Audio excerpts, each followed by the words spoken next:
Some of these people couldn't even move their eyes. Today, we're about to find out if this technology actually works or if he spent the last 10 years of his life chasing a lie. This is the beginning of the neurotech revolution. Dr. Ramses Alcaide is a neuroscientist and founder of Neurable. He spent 10 years and raised $30 million to build the world's most advanced brain-computer interface. He's here to reveal what it really takes to turn mission into movement and why most people miss the future because it doesn't look like the past. Our mission and our goal has become, how do we let a person never be surprised by their brain again? What if you had a check engine light for your life? I had 10 years of conviction, but there was 10 years of doubters. And that's when I realized business needs to be solving problems that others don't want to solve. First time that I had to do layoffs at the company. That was incredibly painful. Dr. Ramses Alcaide is here today with us. He just released the most advanced non-invasive brain-computer interface in the world. 10 years of work, $30 million raised, and thousands of haters. So welcome to the show. Today, we're about to find out if this technology actually works or if he spent the last 10 years of his life chasing a lie. I see. Welcome back to Dubai. Thank you so much. It's an honor to be here, honestly. And yeah, I mean, I think that looking back 10 years, regardless of where this goes, I know that the world has changed for the better and that journey is worth it by itself. So great to have you with us. You know, I had my uncle when I was younger. I was about 15 years old. I had my uncle. He had this old radio that he used to listen to all the time. And it wouldn't work. And he said, you know, they don't make it for us anymore. And he chucked it away. And I was sitting there and I felt this can't be, it can't, like, I didn't understand what he said. And I said, you know, it made me realize that he wasn't talking about the radio. So I asked him, I said, what do you mean they don't make it for us anymore? And he said, they don't make things, you know, they don't build them for us anymore. They build it for themselves. And that's when I realized, I said, okay, if no one builds for them, then business needs to be solving problems that others don't want to solve. That takes me to the moment, it takes me back to the moment, and I want to ask you, what was that moment, that defining moment that happened with you? And how long after that moment that you realized it's going to become your mission? Yeah. Oh man, that was a while back. I was about 8 years old, right? And I was in Kent, Washington with my parents, and what happened is that my uncle walked into the house that I was in, and I noticed that he didn't have any legs, right? And it was highly impactful. He had just gotten into an accident, a trucking accident, and lost both his legs. And you know, it was incredibly, obviously traumatic for him, but it hit me very deeply too, to think of something so personal to have lost, right? And the thing that I think hurt me the most was knowing that this brilliant man, this person I looked up to, he was an engineer.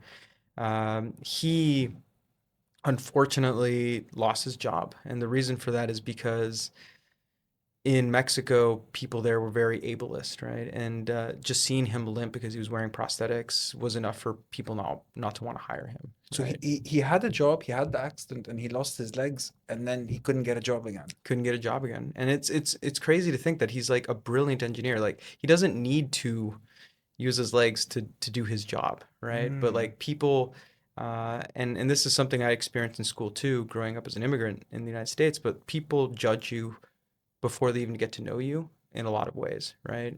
And so what I wanted to do is I wanted to build prosthetics that could be controlled with the brain to remove his limp, right? And that mission changed more when I went to grad school, but that was the core moment where I said, I want to dedicate my life toward brain-computer interfaces. All right. And then from 8 years old, you know, you had that, how things progressed from there? Like, how did you, you know, is this what you studied then in university? Yeah, so I grew up in Seattle, Washington. I saw my uncle work with the prosthetics team at the University of Washington, which is incredible. And so I wanted to go to the university and work with that team. Like, to me, they were my heroes, right? So I went to the University of Washington, studied electrical engineering there, worked with these incredible prosthetists and teams there. And then I realized that if I really wanted to make these prosthetics go to the next level, I'd have to integrate the brain into the circuit. So we integrate the brain into the circuit. That's super interesting. 2 days ago, I was called to Burj Khalifa, and They had an investor meeting where there was a table with a bunch of private bankers, and you were presenting, and you asked me to try this, and I tried it, and I got actually an age of 51, even though I'm 41. Yeah. So when you were at 51, what we saw is that your delta was very high, which meant that your brain needs a lot more sleep, right? And then when we were looking at your other responses like beta and theta, they were very low, right? Which represents that your brain was either fairly fatigued or was not able to cognitively process at a high speed at that point in time. It was the end of the day. I get it, and like Yeah. is leads to behavior change. And that's the most powerful thing. Behavior change. Very interesting to know because, I don't know if I'm leading the healthiest life I should be leading. So I went to the University of Michigan, right? And I actually chose that university because there was two key professors there, one that did brain analysis while walking, Wow. and one that did essentially translational research. So they could bring technology out of the laboratory. And so my vision was, how do I bring this technology out of the laboratory in real life environments? And the thing that hit me the hardest is when I started working in this laboratory, I actually met somebody who had ALS, right? And it was absolutely devastating. Like I'd rather have a prosthetic than have ALS, right? Sorry, ALS for the people that Oh. don't. Amyotrophic lateral sclerosis. It's basically this movement disorder that impacts your nerve endings essentially to prevent you from moving in any way. And some of these people couldn't even move their eyes, just to give you a perspective, right? Imagine not even being able to communicate through blinking, right? And Not even able to move their eyes. yeah, it That's like was full coma mode. essentially, but they're still there. Like their Mm. brain is still there.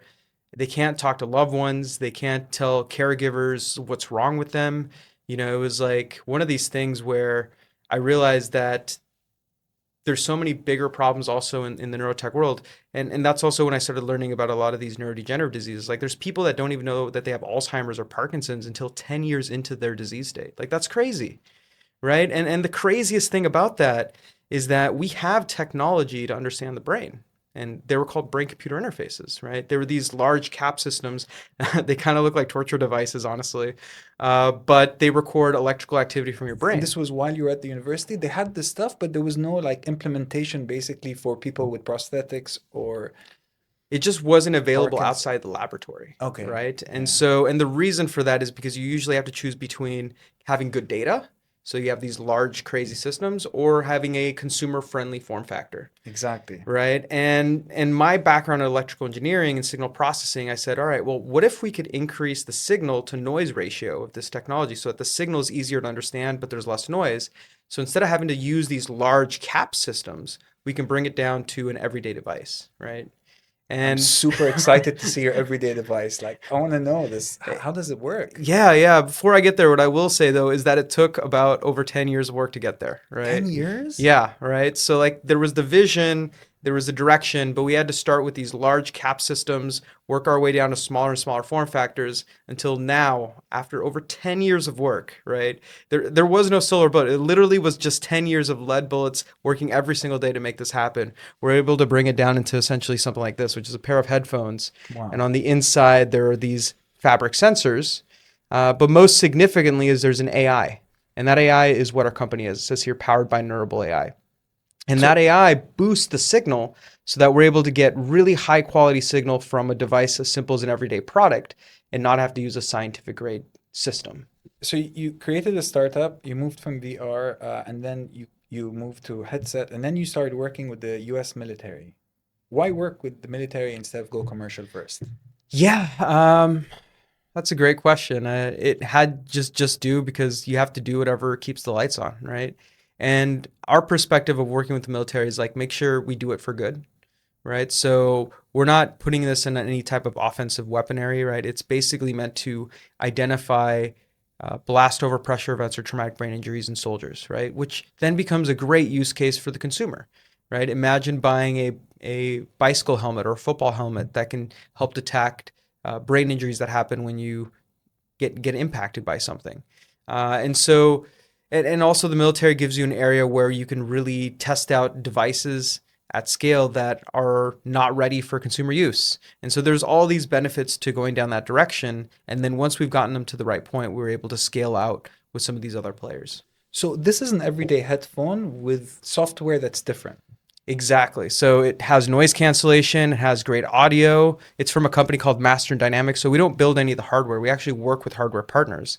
And then inside is an AI that interprets the brain activity that's recorded through these sensors.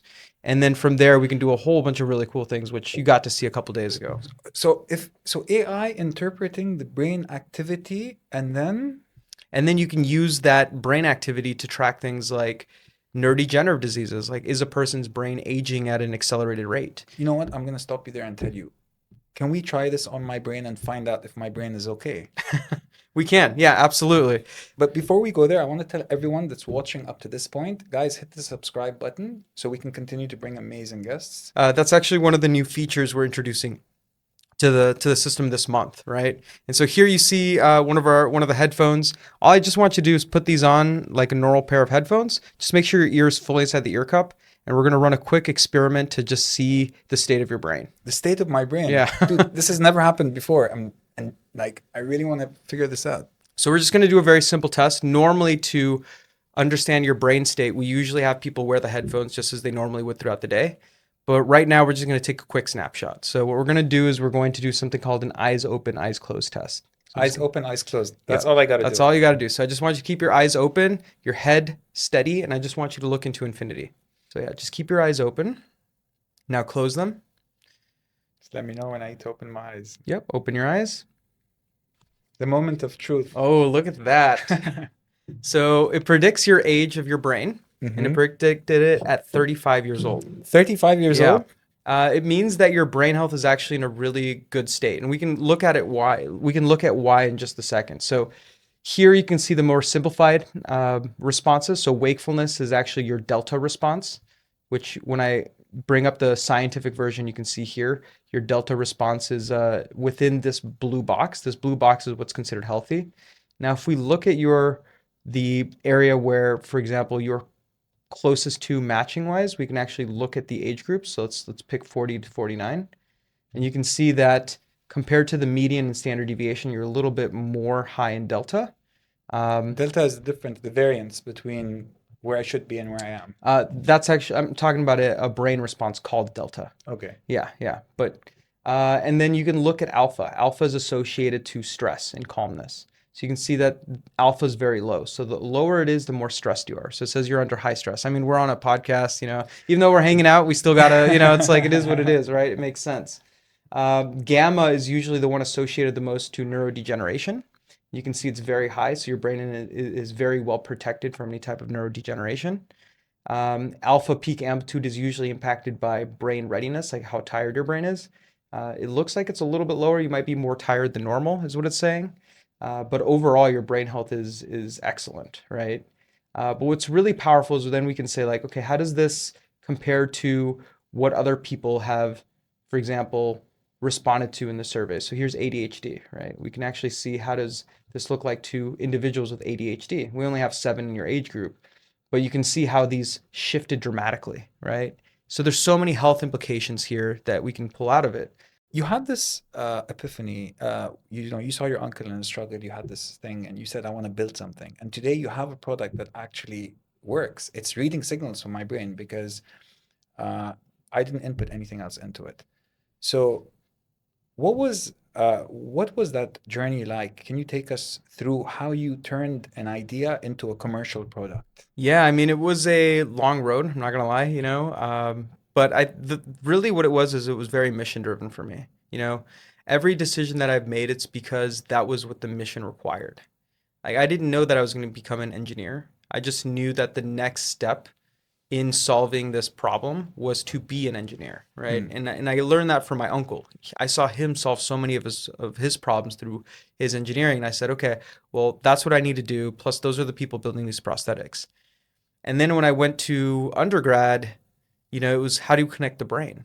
And so the next part of the mission said, well, you need to learn some neuroscience. Like that's the next thing.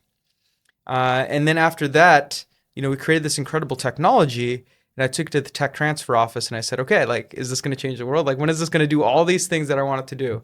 And they basically said, well, we're going to try this strategy where we try to pitch it to these like pharmaceutical companies. And if it doesn't work out, we won't do anything. Sorry, the tech transfer project? The tech transfer office, where you get intellectual property or like patents from the university. And I was like, that strategy doesn't really make sense, right? And so there I was in the office, kind of frustrated, hearing about the plan that they had in mind. And I said, what else can we do? And they were like, well, you could create a startup. And I was like, I guess that's what I'm going to do, right? Yeah. I mean, do a startup to get the patent. Yeah, and so it's one of these things where every single step is just what the mission required me to do. And that's what I would say is the key takeaway that I would give to entrepreneurs. It's less so about what is the right path, and it's more about what matters more is what is the path that's needed to get to the next step, right? And you're going to pivot a lot, and there's going to be a lot of changes. Don't marry the solution, marry the idea, and then you'll figure out the solution to how to solve that idea on the way there, because you're probably going to be wrong with the first 10 solutions you think about. I was reading this book by Peter Thiel. It says the average reiteration is 27 times or something, and we always think we're going to get it right the first time. And that's the average. And back to your point about, the being stubborn on the vision, I think there's this quote I read by Jeff Bezos. He says, you need to be fixated on the vision, but nimble on the way to get there. Yeah. And I think what you said resonated with me to that. And I think, it's really great advice because we get into something thinking that we want this exact solution. But, so initially when you had the idea, did you know it would take the form of a headphone, or how did you think, how did you want to connect the brain to the body? Or did you think it was going to be invasive in the beginning? What were your ideas, and how did you end up with a headphone? I always knew we were going to get to headphones, earbuds, AR glasses. It's just when, and because the vision has always been, how do we take something that was stuck in a laboratory and bring it to an everyday device? I think that when it turned into a headphone from a physical perspective is in 2018.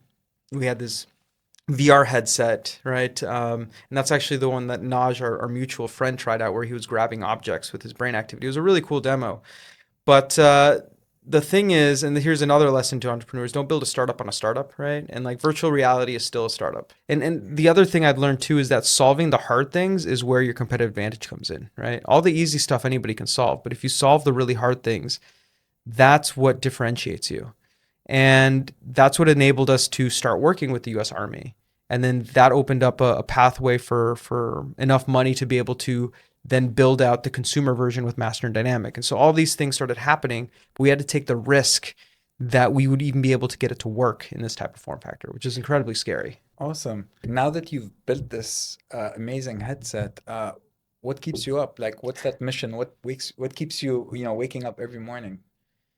To me, it's basically because I feel like I'm seeing the sunrise, right? Like, this is the beginning of the neurotech revolution. I think what we've created here is essentially the next software. Just like software ate the world, neurotech is going to eat the world. And the software layer that we're creating, that isn't just us using it now. We have about 12 partners building on top of that infrastructure, right? And we're going to have even more in the future. And we're working with many more hardware companies at this point too. So this is just the beginning of like the vision that like I've been trying to see and push together for the last 10 years, And there's nothing more invigorating than seeing that. And I'll give you one example. Do you know when you go to the airport and you go to those automated check-in tellers? So Alaska Airlines was the first company to ever build those, right? And I was one of the engineers working on those very first technologies and devices, right? Yeah. So when I go to the airport and I see how it changes people's lives, like that, I literally see people print out a ticket, put their own bag tag, and then move without a line, right? Not have to stand on that line. Like, it brings me the greatest joy. How's this headphone going to change my life if I got one? For sure. And yeah, that's what I was going to get to next, which is like very soon, I know that's going to happen with this, right? And we're already seeing it. We're seeing people put these on. The main use case right now is to help you focus and prevent burnout, right? So we'll people will email us and say like, wow, I've gotten so much more done. I'm able to go home and spend time with my family. Like I don't feel burnt out anymore. My anxiety has been reduced. My ADHD doesn't affect me as much. Like we're already starting to see the whispers of this happen. And this is just V1, right? And so And now with our brain health system, like our mission and our goal has become, how do we let a person never be surprised by their brain again? What if you had a check engine light for your life, for your brain, right? And I can't wait to see that actually roll What out. would that look like in an ideal world where we're 10 years in the future and Neurable is everywhere, everyone using it? How would lives be impacted? What would that look like? Yeah, I mean, what I really want to create is a seamless world, right? I'll give you an example. Imagine that something as simple as like checking into a hotel, right? Well, now your brain is the system for authentication, right? So you can just walk into the hotel and go straight to your room. You have AR glasses that record your brain activity. They tell you which room to go to. You never have to go to the check-in teller, right? You walk into that room, the room lights are already at the right light for what you need. Music turns on for what you emotionally need So right wait, there, one second. right? Right now I have a phone Yeah. or I have a remote control. With my remote control, I can control whatever. Yep. With my chat GPT on my phone, I can talk to it and then it can take that, translate into text and then get me what I want. Yeah. So you're saying no more of that. What I'm saying is that all those technologies will have a layer of neurotech on top of it that enable it to be done in a more seamless way, right? It'll remove the friction so that So I don't people need to can type to create. my GPT anymore. Or I don't need to go to the remote and press the button. I might just look at it and it works. You might just walk into a room and it's already set up for you. Like that's and actually we're working with a company called MeSpace that does this with phone booths, like work centers. You go to like we're at a co-working place right now and they have areas where you take calls. Well, they have these special booths that change the light and the air conditioning and the sound for the individual. The next generation of that is going to be changed because you're wearing a Neurable headset and you walk into that booth, right? And so imagine that scaled up, but across the world. Look, Neurable, really great idea.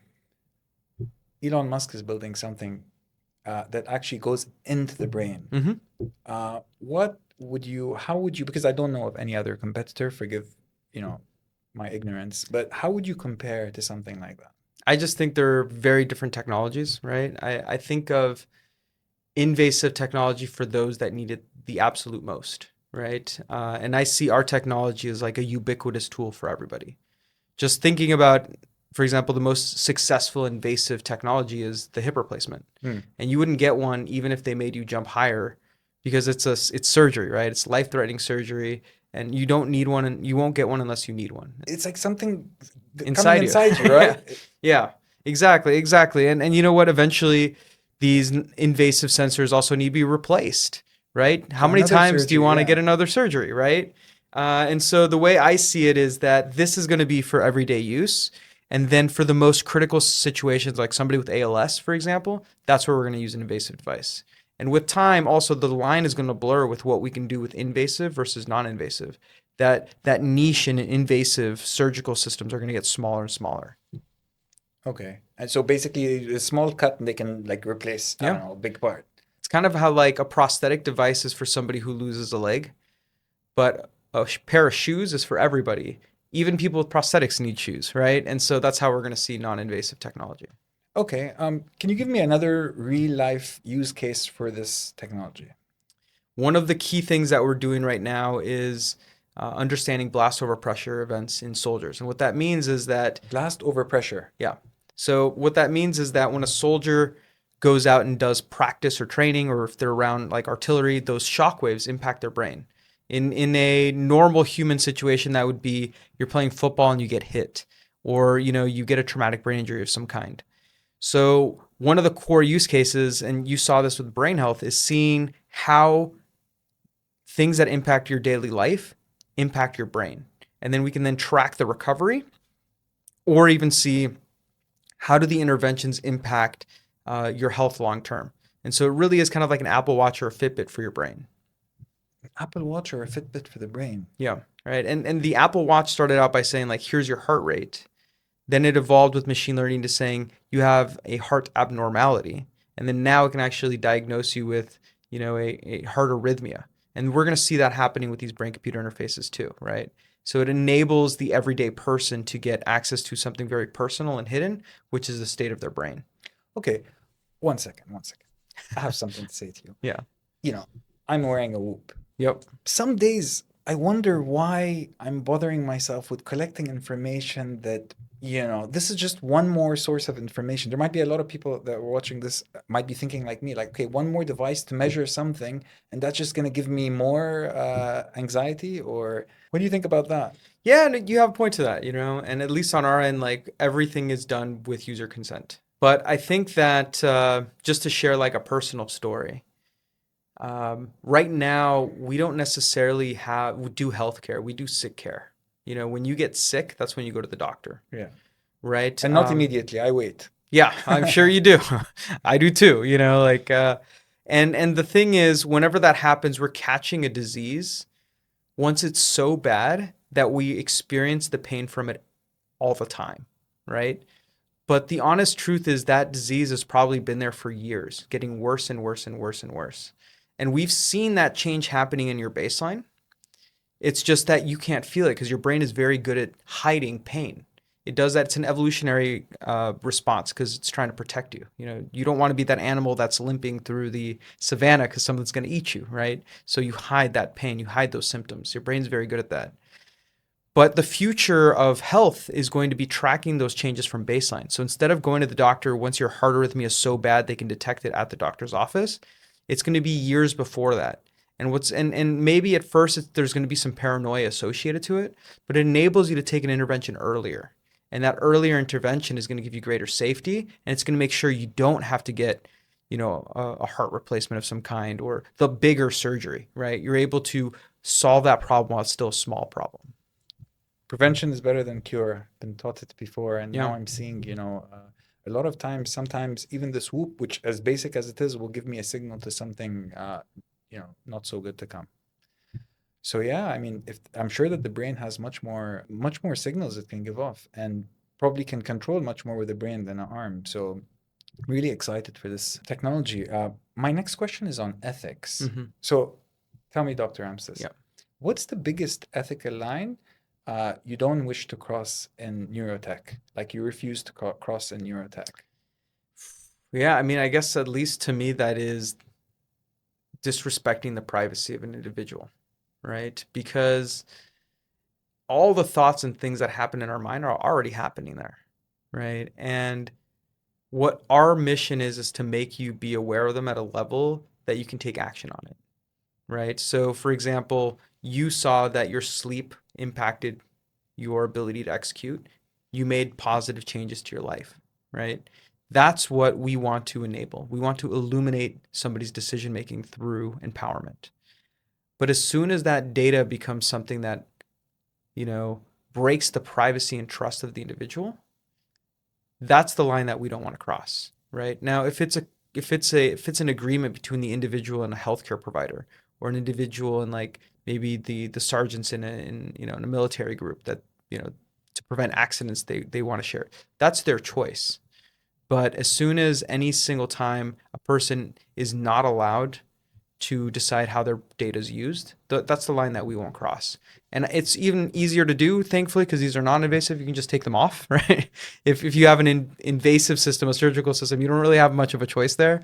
But at least from our perspective, from ethics on how we license this technology to the fact that it's a non-invasive device, we can be very strict about that and make sure that it doesn't impact our bottom line as well. You had 10 years of doubt. Now you have a product. What does that feel like for you? Yeah, I mean, what I would say is, I had 10 years of conviction, but there was 10 years of doubters, right? And honestly, like, it's so beautiful now. You have no idea. I love walking into like a room, and instead of people being like, this will never happen, they're like, how can we invest? We know this is going to happen. Like, what is your time? It feels like the world is pulling us instead of so much me having to push the world, right? For the first time in like 10 years. And it's a truly beautiful feeling. But I think what is the most rewarding part is knowing that I knew it was a good idea from step one. I obviously didn't think that it was going to take this long. If I would have, and if I would have known how painful it would have been on the way here, I might not have done it. But I'm glad that I went through that process, and now I can start to enjoy really the impact that can be done instead of just the storytelling that can be done. And how many devices did you say are out right now? We have about 2,000 users of the device. Yeah, in the US and Canada. Okay, we're going to do a rapid fire round where you can answer in a word or a sentence, and then Okay. we're going to go into some financial information. Sounds good. All right. So one word or one sentence. What's a point in your what's a moment that nearly broke you but didn't? Oh man, so you got to pick the year, but I I think it was when it was the first time that I had to do layoffs at the company. That was incredibly painful. You seem to be a very emotional guy. What's the biggest misconception people have about the brain? I think the biggest misconception that people have about the brain is that we know what's going on in it. The truth is we don't. We can't even tell when we're tired because your brain has no pain receptors, right? And so it's actually a mystery for the individual, even though it controls everything that's happening in your being. Crazy. What's one book that you would gift someone? There's two books actually, and I Okay. gift them to almost everybody who comes to our office. One is called Five Dysfunctions of a Team, and the other one is called Leadership and Self-Deception. Nice. I'll write them down, get them for sure. What's your daily non-negotiable for mental clarity? I would say I try to do exercise every day. Like that's my therapy. And like what, 30 minutes, 20 minutes? What is good for a human being our age? I mean, I'm 41, but Yeah, I mean, I try to do at least an hour a day, right? Sometimes I haven't been able to these last couple of days, but like today I did. If I can find the hour, I will that'll be the one thing that I try to almost not negotiate on. awesome. Okay, the next one is like the last one, and it's a sentence, you need to finish it. In 10 years from today, brain interface computers will be able to. To integrate into every part of our lives for both mental health, neurodiverse identification, and control of our devices. Awesome. Okay, so this is, for the people that stayed this long to listen, I'm sure they have a few questions, but I'm going to ask my own questions. I hope others can relate. If someone really bought this idea and thinks that this technology will change the world, how do they invest with you or how do they get in touch with you? Where is the best place to find you? Yeah, I mean, the best thing to do is reach out to me on LinkedIn. I respond.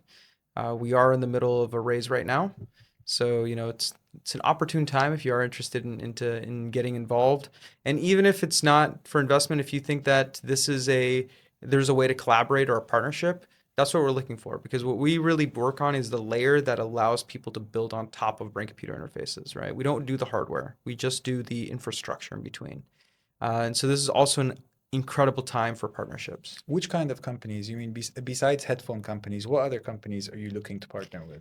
We're looking for people who want to build applications that are brain-based. We already have a few partners. Some of them, for example, like MeSpace, want to integrate this into their office pods, right, to control the lights and the air conditioning. Other ones that I can't mention right now, for example, tune music to help you focus better or to change your mood. We have another one that uses one of our new platforms to help you send messages using brain activity, right? And so if you want to leverage the brain in a reliable and everyday form factor, we're building the infrastructure for you to go do that. Essentially create an app store for your brain. Wow, an app store for the brain. And you're now in a Series B around, right? We're about to start our Series B, correct? Okay. Look, it was amazing. I wish we had more time with you. I know you said you second time to Dubai, and I wish to see more of you. I hope, I'm definitely super interested to find out more about your company. But I wish this was good information. I learned a lot. I wish it was good for others to also get an idea about where the future is going. I'm someone that pays attention to these metrics, so I was really impressed, and I'm really interested to see where this goes and your journey, especially, where you go with this. So thank you so much for joining us on the show, for sharing your knowledge, and we hope to see you back in Dubai. For everyone here that is watching and got value from this, feel free to reach out to Dr. Ramses. And don't forget to press the subscribe button so we can continue to bring you really amazing guests with excellent stories that are actually going to change the world. Thank you so much. I'm honored to be here. Hey, thank you for coming.